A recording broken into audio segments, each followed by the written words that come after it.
Today we're going to talk about The 5 Languages of Love by Gary Chapman. Hi my loves, and welcome back to my YouTube channel. I wanted to say I'm sorry again if you can hear my family in the background. I live in a very dizzy household where everyone's always shouting and screaming, even though I've told them already not to talk too loud, but they probably are. But anyway, welcome back to my YouTube channel, and I am so happy that you are here again, joining me on another session of Healing with Ruby. If you haven't done so already, please like and subscribe to this YouTube channel. I am giving away 4 free gifts to every single person who subscribes to my YouTube channel. All you need to do is like this video, subscribe, send me an email, it will be on the screen somewhere, and I will send you 4 free goodies. These include a very special book and also a giveaway and some other great stuff which I'm sure you're really going to like. So today's topic is all about love languages. I feel like I go on about these love languages so much with my family and my friends and stuff that I'm somewhat of an expert. I don't know, but I thought that it's been so long and I haven't discussed these love languages with you all, and it is a great tool to be able to cultivate a healthy relationship, to understand the way that your partner understands love, and yeah, to love them the right way. So let's get into it. So essentially, Gary Chapman wrote this book called The 5 Love Languages. I'm not sure whether he's the one who introduced this concept of love languages, but extensive research has gone into this idea, into this theory of love languages, which he wrote about in this book. I read this book, it's absolutely incredible, and essentially what it talks about is it talks about the different ways in which we understand and express love. Over 5 million copies of this book have been sold, so if you haven't read this already, I would highly recommend reading this book. There'll be a link down below in the captions. It's not sponsored or anything of that sort. I literally love books, as you can see.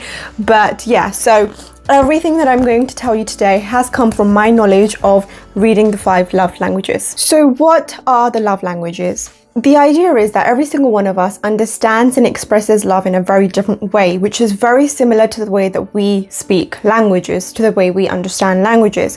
So I could speak English fluently, but the person I'm having a conversation with could speak French fluently, essentially. So while I understand English, they understand French. Now, if I continue speaking to this French-speaking person in English, and they continue speaking to me in French, we're not really going to have a conversation where either of us understands the other person.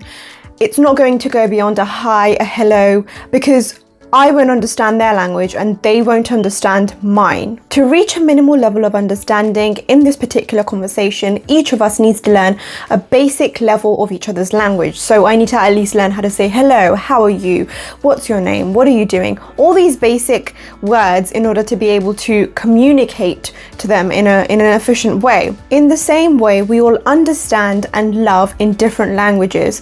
In order for us to feel loved, we need to be spoken to in the language of love that we understand, and the language of love that we resonate the most with. Now, Gary Chapman distinguishes love languages into 5 major ones. It doesn't mean that you're only going to have one love language as your, love language. All 5 love languages could be your way of feeling loved, your way of expressing love. However, there will be one that will be more superior to the others. Now, before we go into it, I just want to specify that your way of feeling loved, so your love language, could be different to the way that you express it to another person. Now, in order for us to feel loved, the person who we love needs to speak to us in our love language. In the same way, in order for them to feel loved, we need to speak love to them in their love language. So what are the 5 love languages? Love language number 1. Words of affirmation. People with words of affirmation as a love language value verbal acknowledgements of affection, such as I love yous, compliments, words of appreciation, verbal encouragement, and often digital communication such as texting and social media. Written and spoken forms of communication matter the most to people who have words of affirmation as a love language. Now, I think my love language is words of affirmation. It definitely is more superior to the others because I feel the most loved when someone expresses their love to me, when they compliment me, when they acknowledge my presence, when they affirm my existence in any form of written, spoken, or communicative form, I guess. Love language number 2, quality time. People whose love language is quality time actually feel adored when their partner wants to actively spend time with them and listen to them and pay attention to them. They particularly value active listening, so this includes when their partner gives them eye contact, actually sits there, perhaps holds their hand, focuses on them when they are actually communicating at any given time. This particular love language isn't just about spending some time with each other like watching TV. That's not what quality time is as a love language. Quality time as a love language is when you don't have any other distraction. So you're giving your undivided attention to your partner, where there's no phones, no TV screens, you're not doing anything else other than looking at each other, sitting down and communicating with each other. However, this could also include doing things together as well. So like you could do recreational activities, go out together, that kind of stuff, yes. However, whenever you do communicate with them, when you're spending quality time with them, it's very important to give them undivided attention. That is an essential facet of quality time as a love language. Love language number 3, acts of service. Now, if your love language is acts of service, you're really going to appreciate it when your partner goes out of their way to make your life easier somehow. Things like bringing you coffee in the morning, bringing you soup when you're sick, or actively going out to go get the groceries because you're busy at work. Those kind of things that make your life easier and make you feel loved is what acts of service is all about. Things like picking your laundry up when you've had a busy day at work, washing the dishes for you, doing the hoover, anything that makes your life easier, anything that eases your burden falls part of acts of service as a love language. This particular love language is for people who believe that actions speak louder than words, as opposed to those who feel loved when their partner expresses love to them. People who value acts of service as a love language don't need to be expressed that they love, they need to be shown it. Carrying out big or small chores that make their life easier is what people who value acts of service as a love language will feel loved through. The 4th love language is gifts. Now, gifts is pretty simple. People who have gifts as a love language feel loved when they're given any symbol of love as a gift. Let me specify that it's not about monetary value, it's about something that's symbolic, something that's meaningful. So just getting someone, a Prada bag wouldn't make them feel loved. It would have to be something that's very valuable and meaningful, that has some sort of a symbolic message behind it. So it could be, the first time you went on holiday together and you get them a souvenir to remember them by, anything that they say they really like and you pay attention to it and you get them that particular thing because there's a thought behind it. There's some sort of consideration that this person, likes this thing or needs this thing, or special dates, special anniversary dates, special moments in your life which can be turned into gifts that you value and you find really special.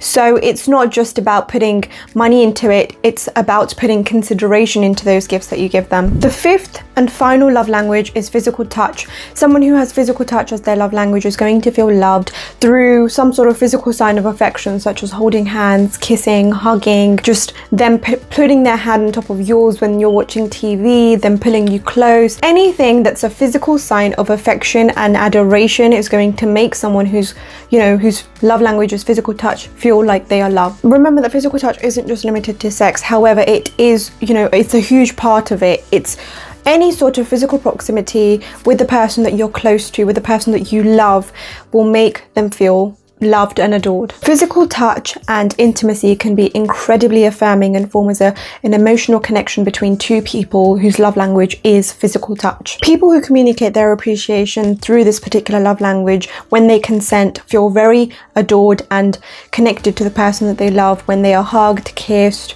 touched in any physically intimate and emotional way. Now, as I said before, that you could have all 5 as your love language. It doesn't need to be just one. However, it will always form in a list of priority, in order of priority. So one will always be more superior to the other. For me, words of affirmation and quality time are my love language. So I feel very, very loved when I am affirmed positively, either via text, via phone call, face to face, and when I spend quality time with the person that I love. So those are the 2 love languages that are very, very important to me. I'd say that quality time forms a priority, and then words of affirmation is next, and then after that it's all the others in whichever order. But for you, it could be gifts, it could be physical touch, it could be anything. So the purpose is that sometimes we feel like our love bucket is very empty. Sometimes we feel like the person that we love isn't loving us or showing us that they love us. Perhaps the situation is that they don't know what your love language is. So they're expressing love to you in whichever way that they can, in whichever way that they understand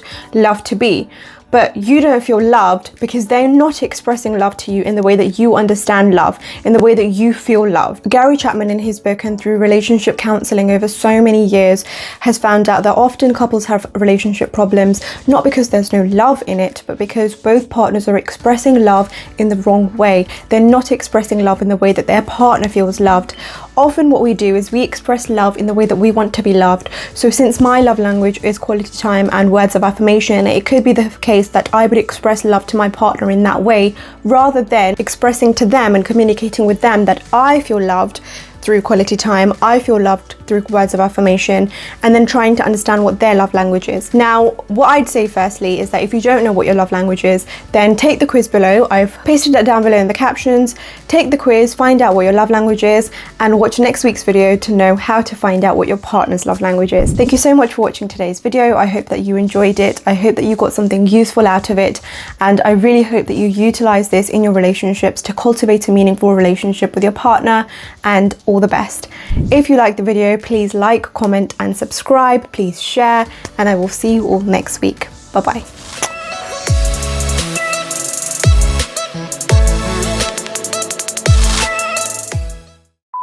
Special.